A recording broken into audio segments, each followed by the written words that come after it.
Hi everyone. So the Ashkelon, I have a bunch of videos I've done about Ashkelon, many tours, and there's one thing that I'm really proud of, that I have been able to spread the word about this city, because it's not really the most, I would say, highly visited place. It's a little bit far from the center of the country, from Jerusalem. It's 1 hour's drive, but it has everything you need to know. And actually, let's say, so altogether we're talking about 5,000 years of civilization, and what we're looking at is about 3.5 thousand year old gateway that up to here survived. And I showed you, and we walked through these gates multiple times on my tours of the national park. Tonight, we are not going to the national park, but I'm hoping to take you there on a live walk as well. And the national park has it all these 5,000 years of history, ever since the Canaanite period, right? We're talking here about the times even before Abraham and before Israelites returned from Egypt. And these are just a lot of pagan peoples that lived on the territory of the Levant region. We're talking here about the entire coastal plain in general. And the Holy Land for the Crusaders. So Crusaders always aimed at capturing Jerusalem, and they managed to do that within less than 1 year in 1099. But it took them 50 years to take over Ashkelon. Ashkelon is remembered in a lot of Crusader chronicles. Ashkelon is remembered in Muslim chronicles. Ashkelon, well, this is, for example, the siege of Ashkelon by King Crusader King Baldwin III.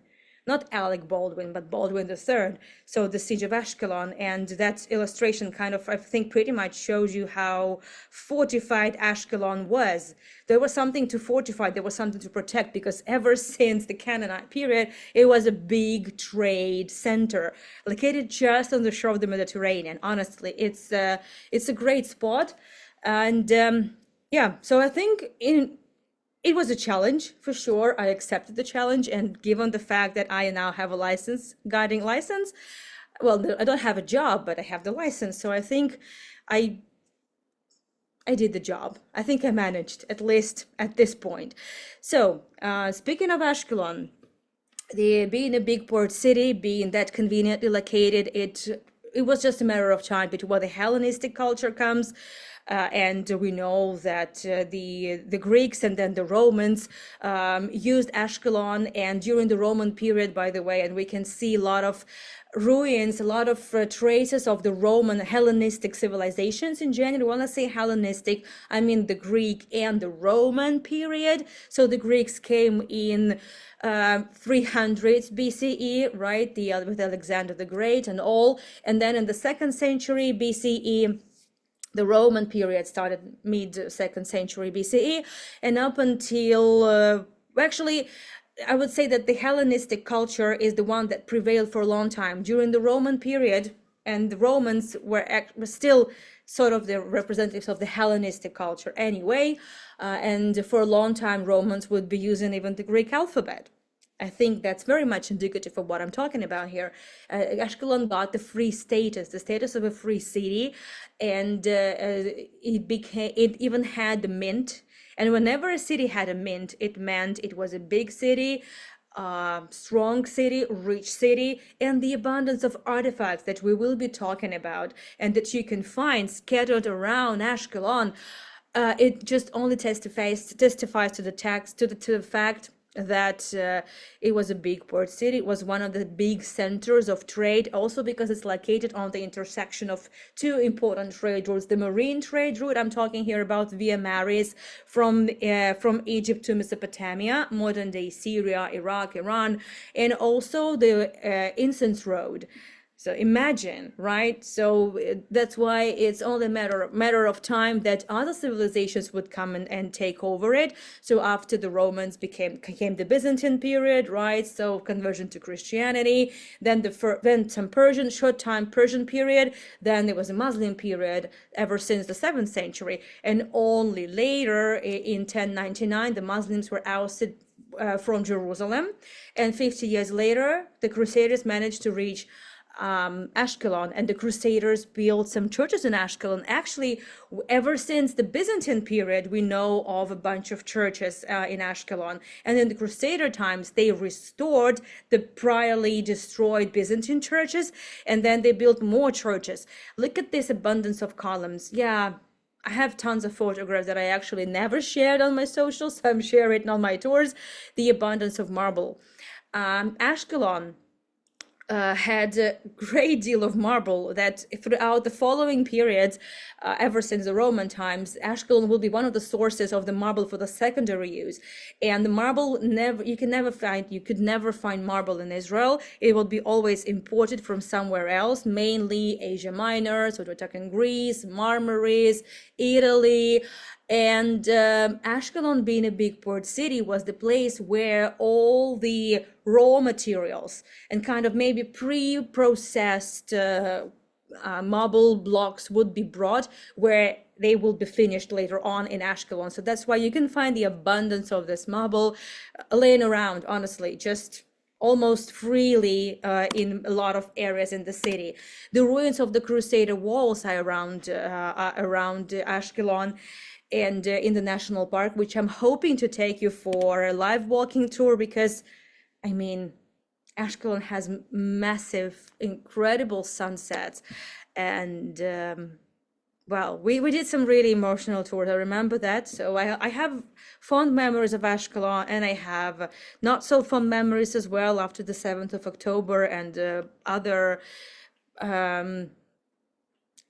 instances, but 7th of October, that's what eventually made us leave the country. So it's always a mixed bag, but I try to focus on the beauty. And look at this. So this is the newly built kind of a concert venue on the spot where the big Roman theater used to be.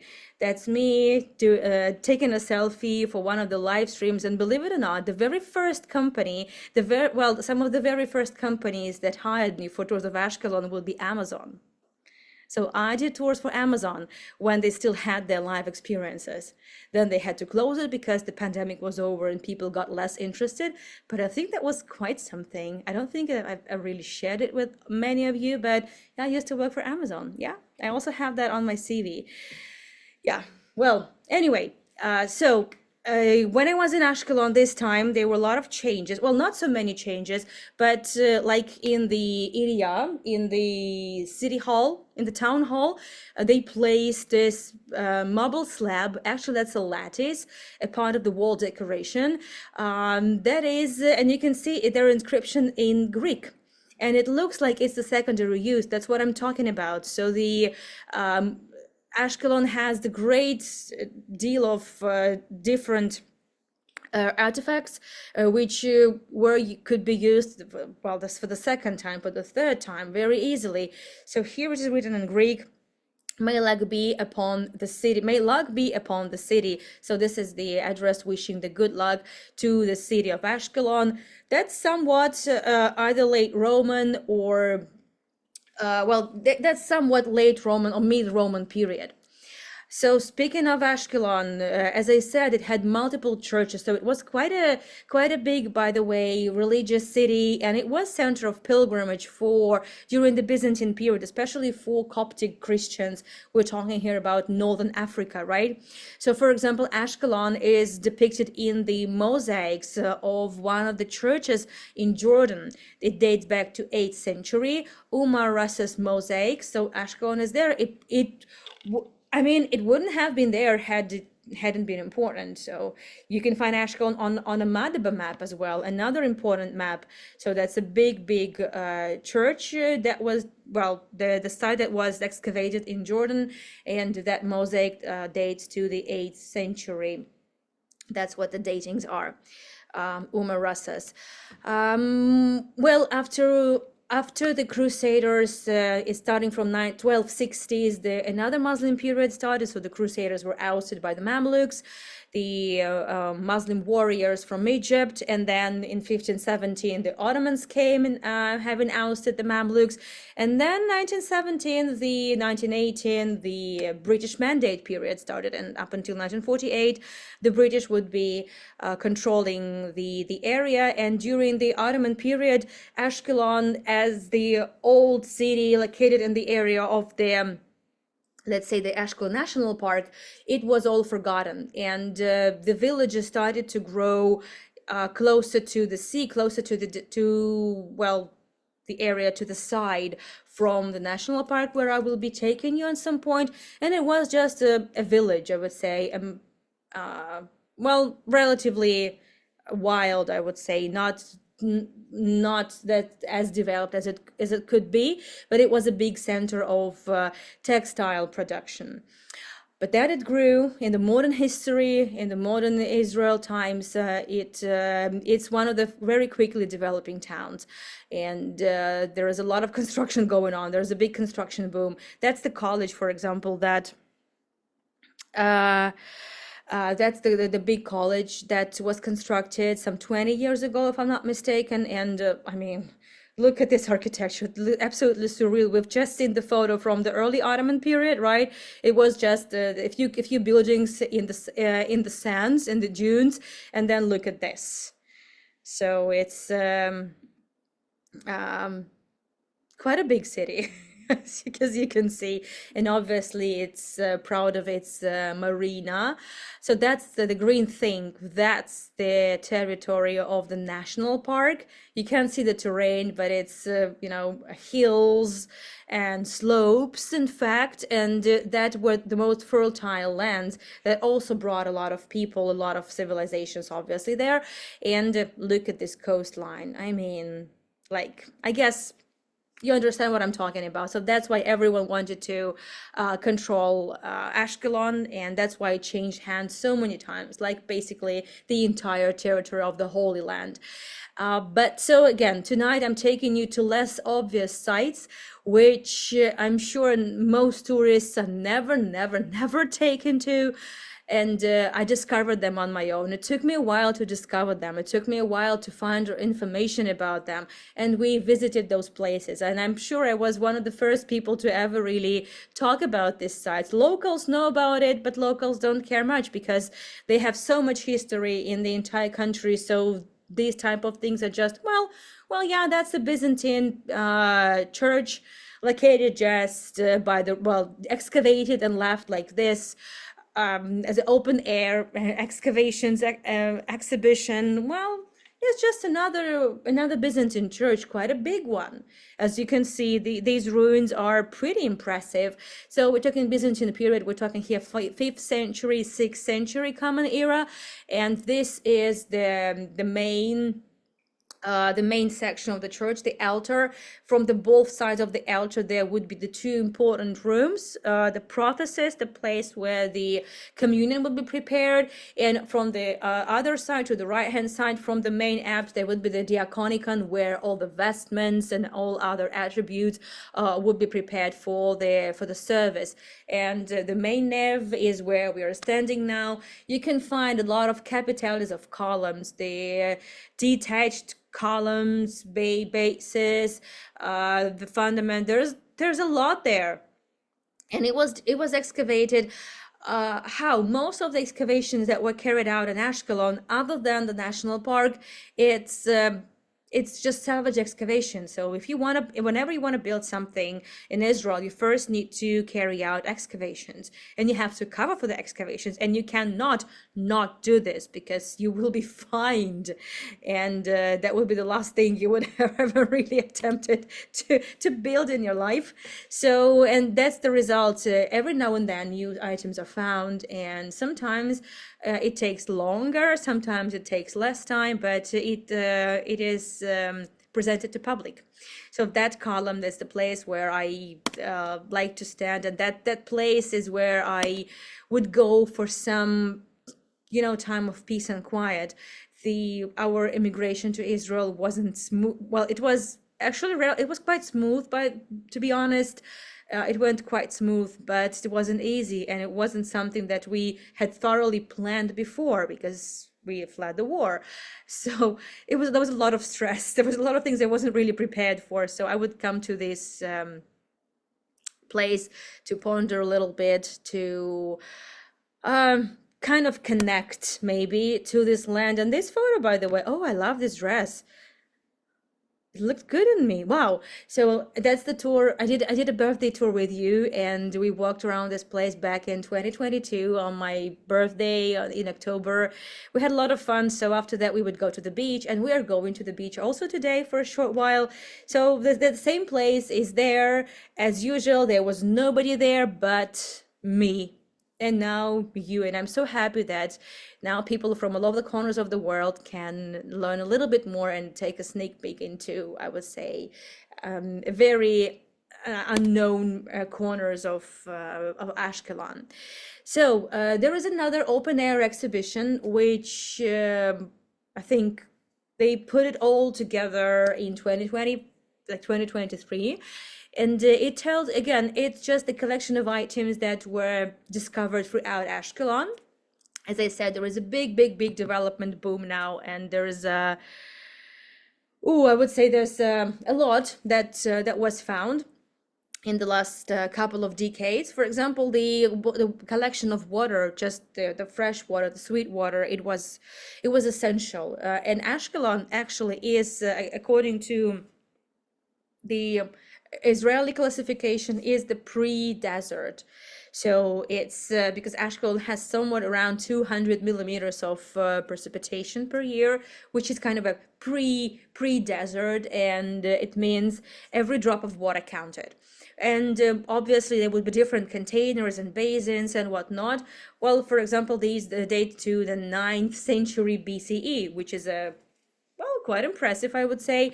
And there are a lot of them found throughout Ashkelon. They would come in different sizes and different shapes. Some would go for cattle, some would go for people. Well, mostly the ones that I would say are smaller and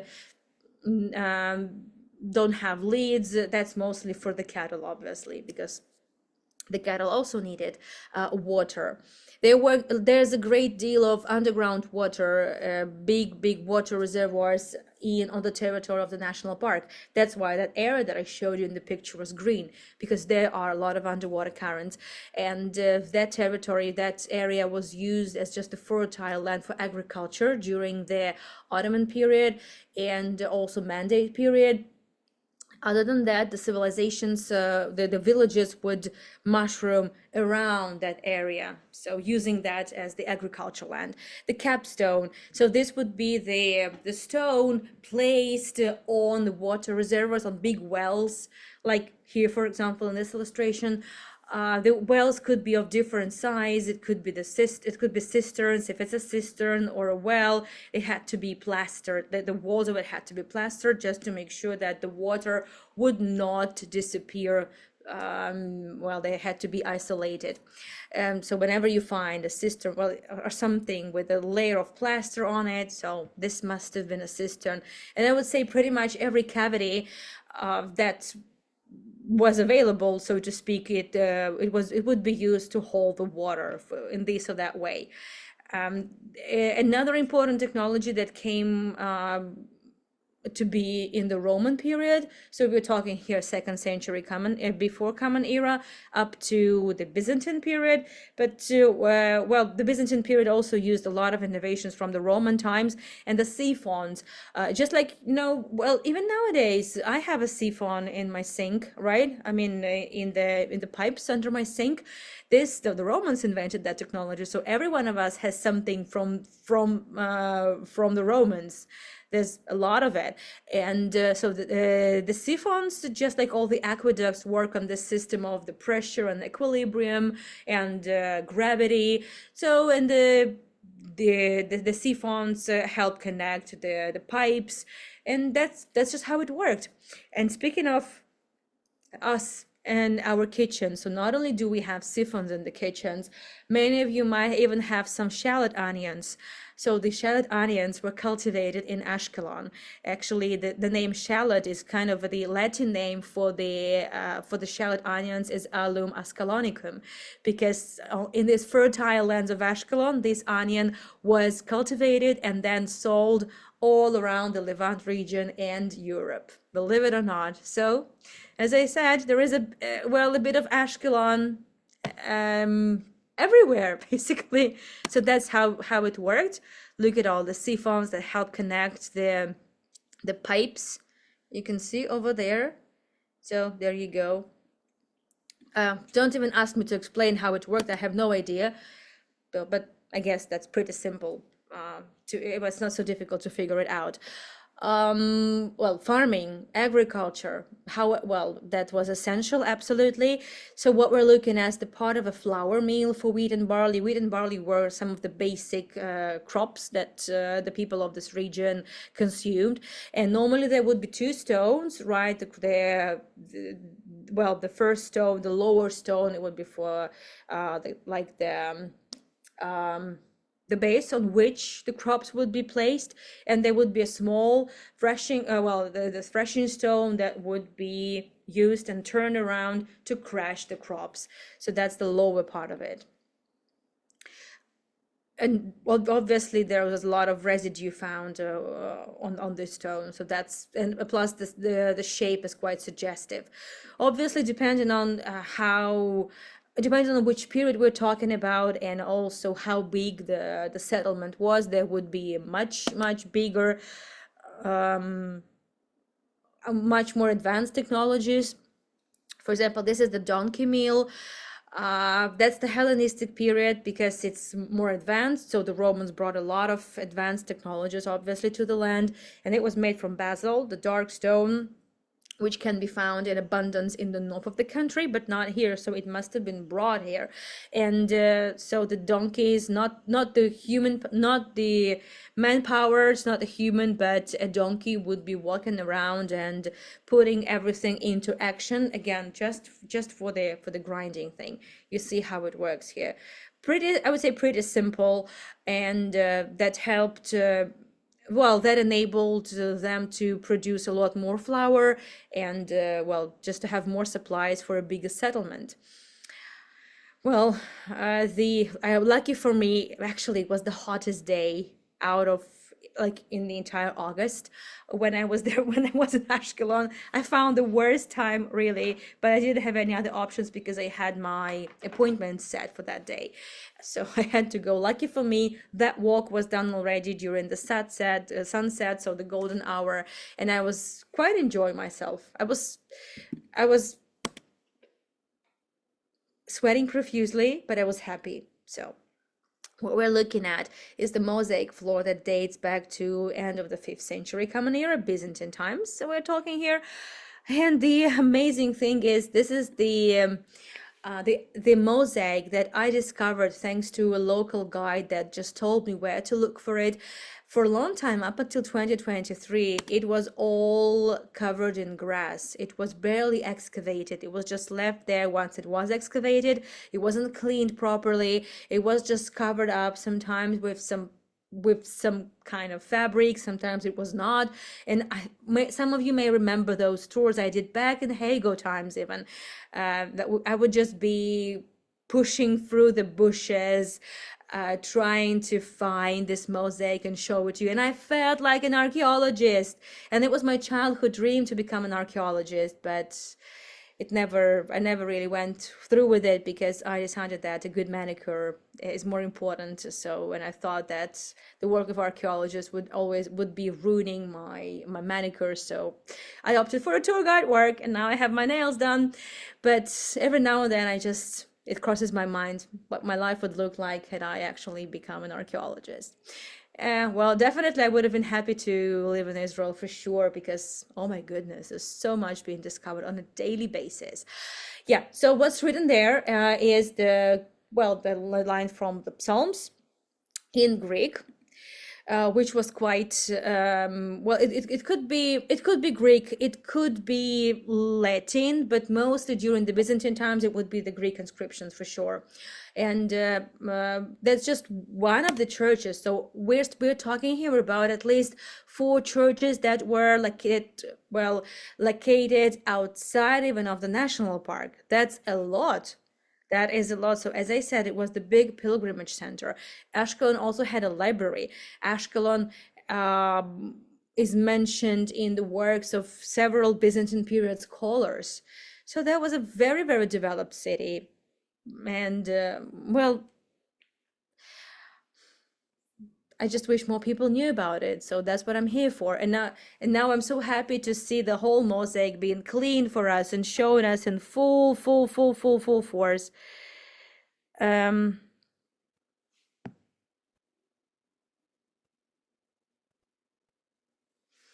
Okay, so let's move on. Also here you can find this mosaic. Obviously it was not discovered here. Actually, that's the big mosaic. It's a copy of the mosaic that was discovered in Caesarea. Caesarea, I'm sure this name rings a bell to you. That's one of the biggest sites in Israel. Some of the most amazing sites. The artificial port built by Herod the Great in the first century BCE. And well, this mosaic was discovered. That dates to a later period. So the first mosaics you can find ever since the Hellenistic period. But Caesarea, like many sites in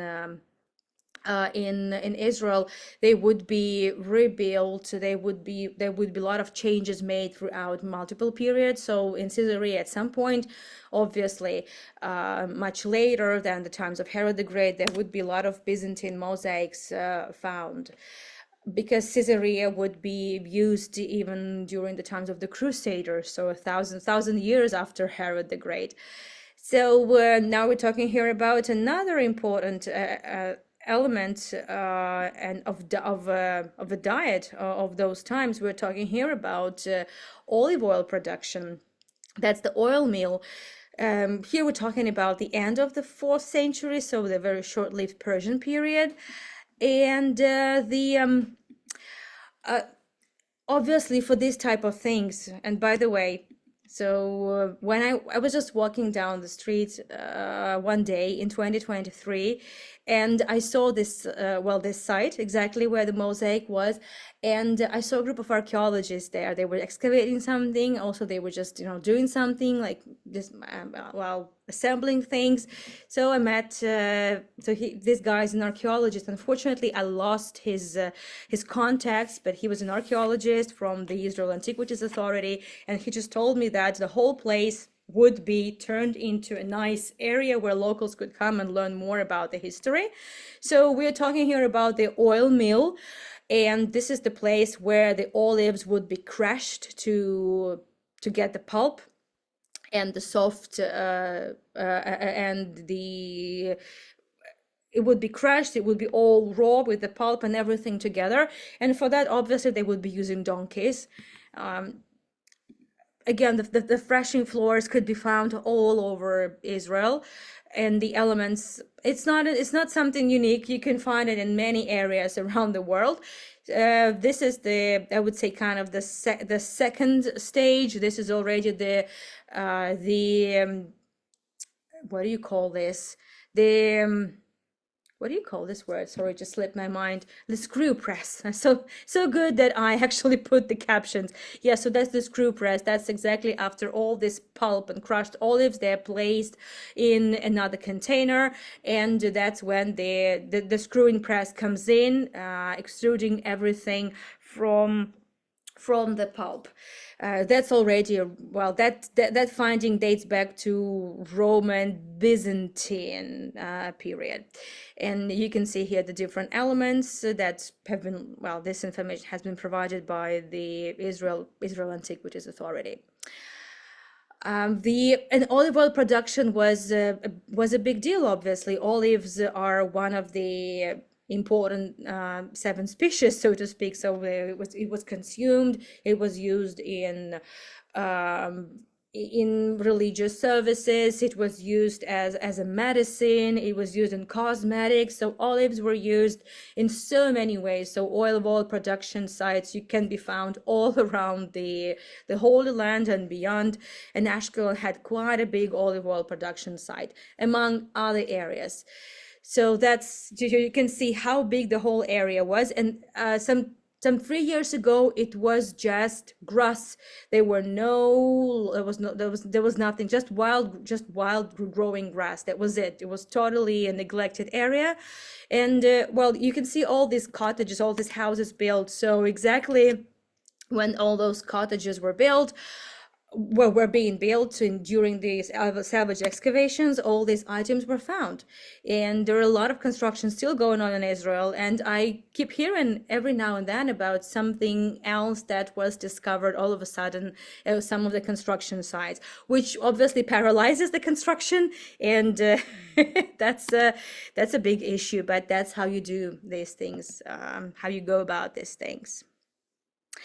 Okay, so now I promised you the sunset, I promised you the sea, and here we are by the shoreline. And apart from the sea and the pumps, you can see these constructions. That's another important site. I suggest we skip the Q&A because there is a lot I want to show, and we just have a proper Q&A in the end. Given the fact that we have a 30-minute break before the next tour, we'll have enough time for the questions and answers. So I hope you're okay with that. And I think I need the AC again. So what we're looking at is the tomb of the Mamluk period. Mamluk period is the times starting from 1260 up until 1517. That's the 2.5 centuries of the Mamluk rule. So Mamluks were the Muslim warriors from North Africa, basically. And once they ousted Crusaders, the idea would be to destroy the churches and build mosques on their sites or tombs, Muslim tombs. And also the idea was to build as many important pilgrimage sites on the shoreline, because once anyone is approaching the shore, approaching the shores of the Holy Land, they would see these constructions and they would immediately be informed like who runs the land. That's the idea, more or less. We don't know much about this tomb. We know it belonged to Sheikh Awad, one of the sheikhs during the Mamluk era. Not really much information here.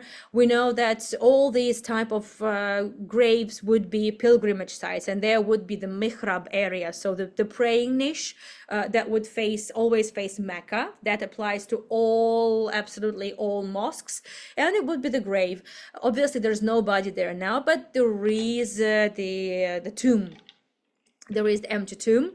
And when it was discovered, obviously they would put the fence there so nobody can come in. But you can see what's inside. Not much, but I think it's still quite impressive. And normally there would be places where the pilgrims could stay, hide away from the heat. And again, it had, I would say, a big political agenda behind placing these sites just on the shoreline. Well, that's one of the iconic views of Ashkelon, I would say, with all these wave breakers, if that's what you call them. People were swimming there. I didn't have my swimsuit with me, and it was so tempting. I was so tempted to go down and have a dip, but I knew I had a lot to film, so I did not. Actually, I haven't been to the beach yet at all. And that's the place that my son Grisha liked to explore a lot. I'm sharing a lot of photos from the previous years with you, because I kind of consider you all like family members, very big, very extended family members. And I'm just sharing with you some photos, like family archives, something like that.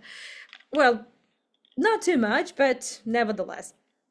And Ashkelon also has a good promenade. Obviously it's not as impressive as the one in Tel Aviv. Obviously, that goes without saying, but it has quite a beautiful marina, and hopefully, well, I might be able to take you there for some sunset tour. But definitely, I need to take you to the national park where I started my kind of guiding career in a way in Israel. Yeah, that's the tomb I'm talking about. The tomb is empty. So whenever bodies are found, whenever graves are found, the bones are taken and they are reburied, taken care of. So yeah, that's there's no body there. There are no bones there at all. And also here it is the place where well, normally somewhere here, there very often there will be wedding ceremonies held. I mean, well, Jewish wedding ceremonies. There will be chuppahs placed, and we saw some of them, by the way, on one of the tours. I mean, that's a beautiful place. Putting chuppah against the setting sun, yeah, that looked beautiful. That's an interesting thing. That's the hotel built by, I would say, the representatives of the very big, well-known dynasty of Israeli architects, the Rechter family. So Yaakov and the Amnon Rechter, the father and son, as if I'm not mistaken, they built quite a lot of buildings in Israel, in Tel Aviv, and their architecture is always quite easy to recognize. And here they were sort of playing the idea of the shape of the Sheikh's Awad domes.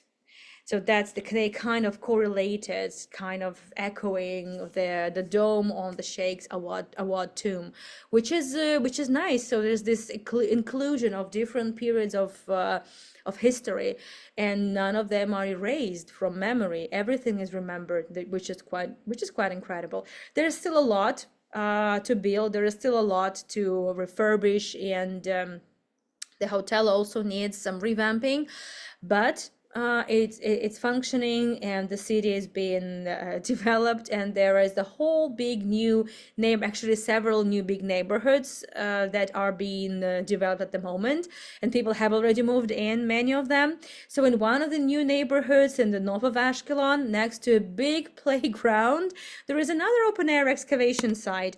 For example, here you must have noticed the kind of a metal shaped kind of a something that looks like a boat with the anchor. So the anchors will be made from stone, and in most cases there would be pegs also built in them, just to ensure a stronger grip for the anchors. And we know of hundreds and hundreds of ruins, well, the remnants of sunken ships that are still lying on the seabed, somewhat around up to 200 meters distance from the shore of Ashkelon. There are a lot of them still there, with a lot of different items, including anchors and whatnot.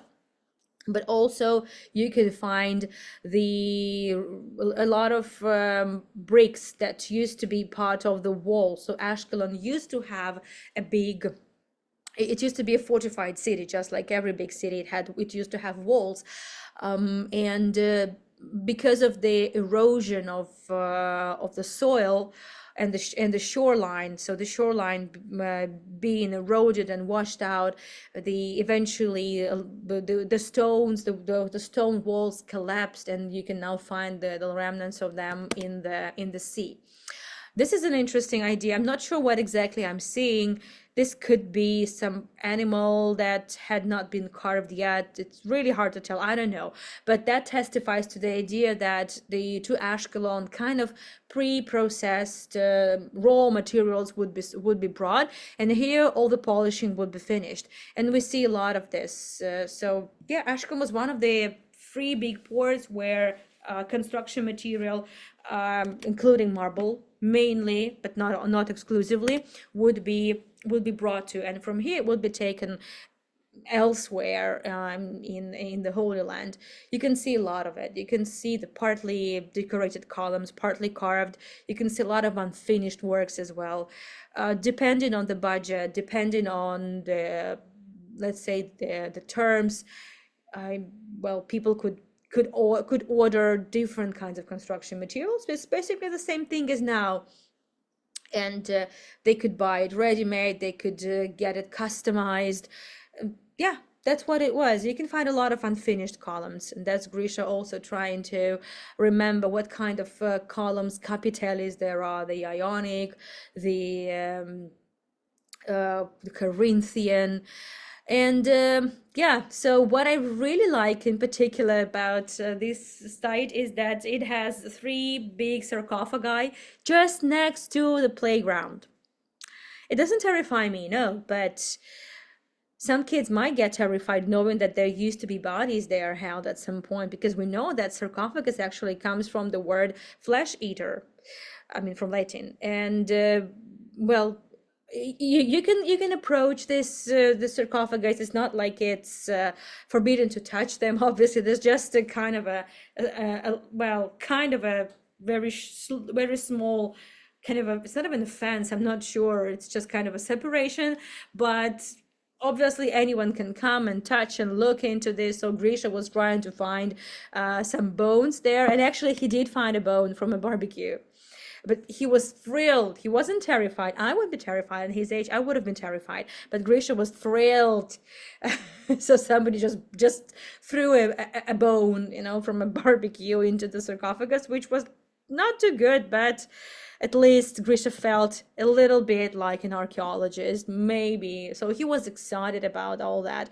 And I was happy I could show it to him. I would pick him up from his kindergarten, because when we came, he was first set up for a kindergarten. And then in September, like half a year later, he already went to the first grade, which I wasn't ready for. But nevertheless, so we had a lot of fun with this sarcophagi, so that I even found a friend there. I even found a friend. And well, his name, well, the name of the friend is Alfie, and I will very soon introduce you to him. And as you can see, the idea of sarcophagus, it came from the Roman times.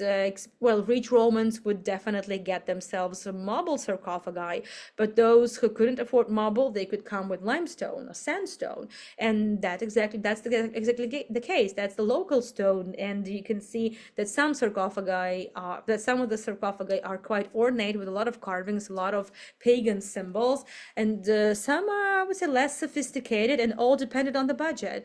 And look at this. So this is the most expensive one. Look at all these decorations, the cupids, the grapes, well, that's Alfie.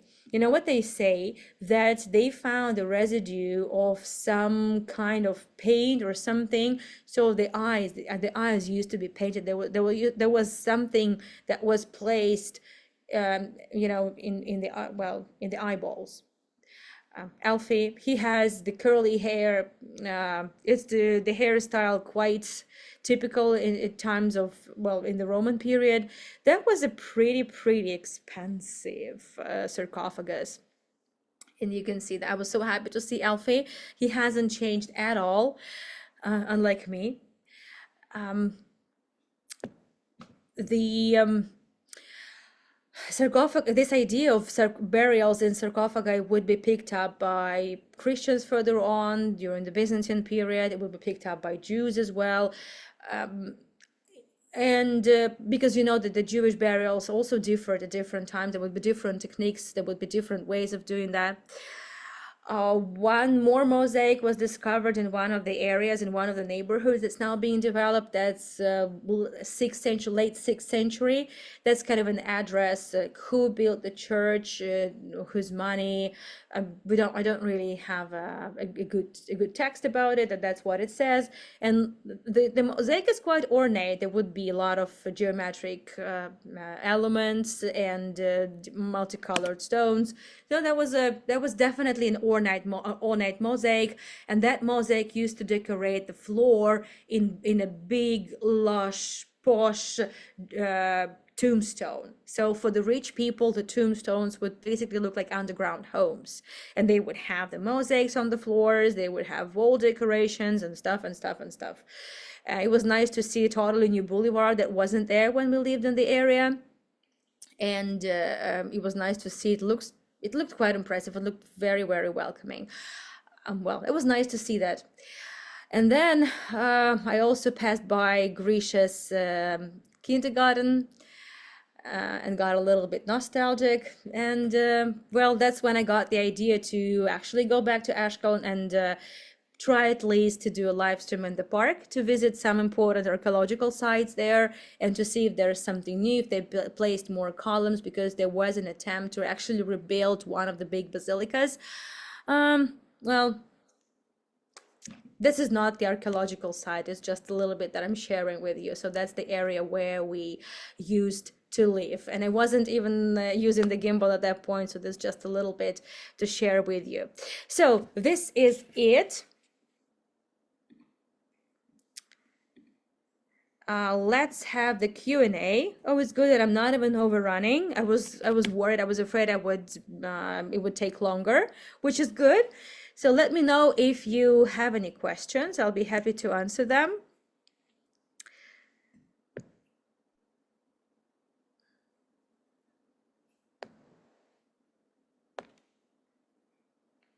Okay.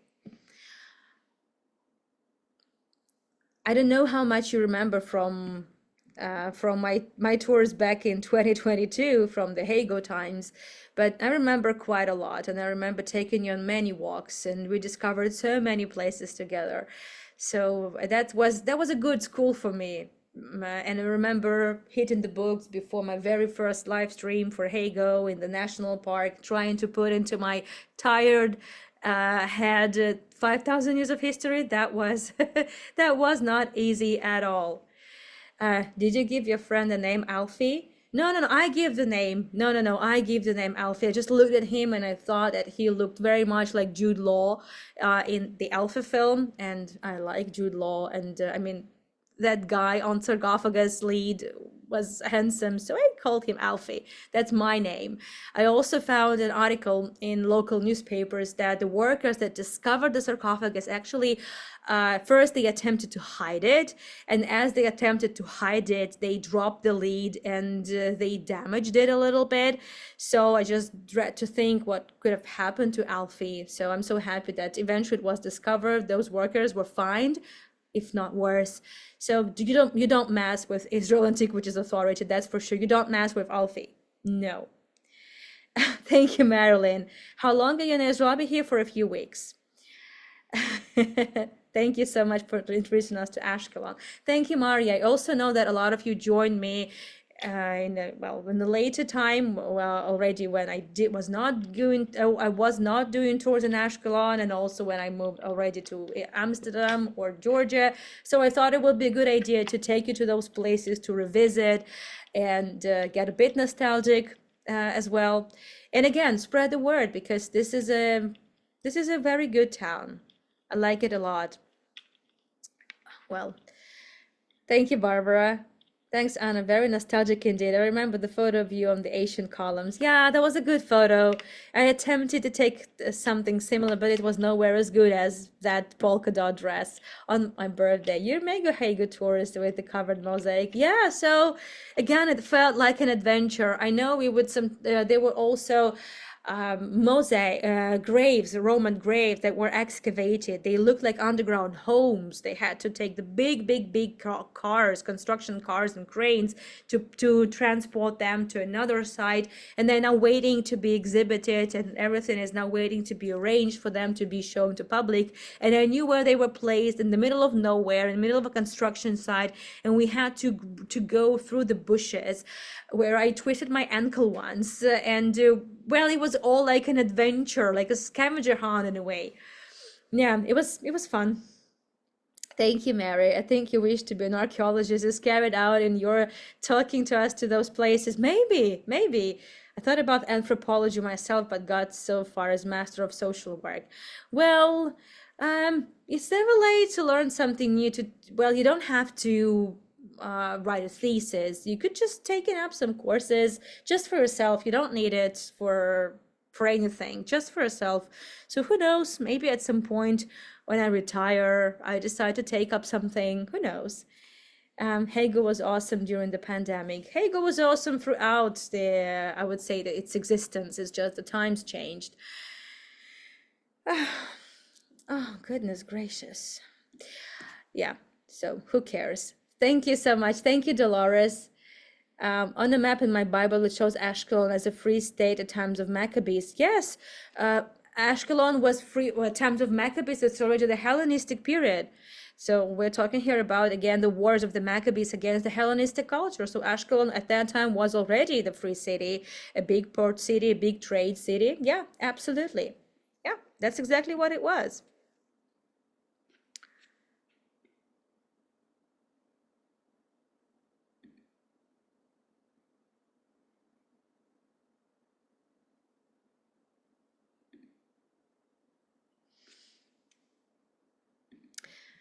Um, Let me see. And you are an adventurer and explorer besides being a great guy. Thank you. Thank you so much, Dorley. Thank you. You remember Ashkelon tourist India. This is fantastic. Yeah, we had some fun indeed. We indeed had fun. So, yeah. Thank you so much, everyone, for joining me. So, as I already shared the links, but I also know that someone joined a little afterwards. Let me remind you that there are going to be two more tours done tonight. One about the Romanov residence we haven't been to before. It's in 30 minutes from now, the Constantine Palace, and the Ramparts Walk in Jerusalem. That will be the last tour for tonight. I have been able to schedule some tours already for the upcoming weekend, but not too many, not too many. Also, I'm sharing here the links to my website, to my PayPal, to buy me a coffee. If you decide to support me, thank you so much for that in advance. And also, since yesterday was our wedding anniversary with Misha, and we couldn't really celebrate properly because I'm here, Misha's there.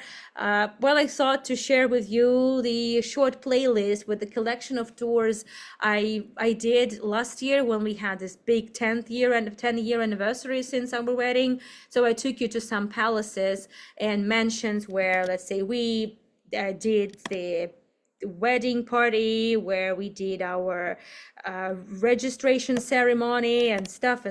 So I thought it would be a good idea to put up those tours in open access once again. So the link is there on the chat. It's going to be there in open access for about a week. So yeah, those are beautiful places. Thank you, Barbara. Thank you, everyone, for all the greetings, for all the kind words and support. Thank you so much. So I think I need to have some drink now, because it gets a bit difficult to talk. I need something, to wet my throat a little bit. I will see you in 30 minutes from now in St. Petersburg and Constantine Palace in the Romanovs residence, which you may even have seen on the news. Thank you so much. I'll see you soon. Bye-bye.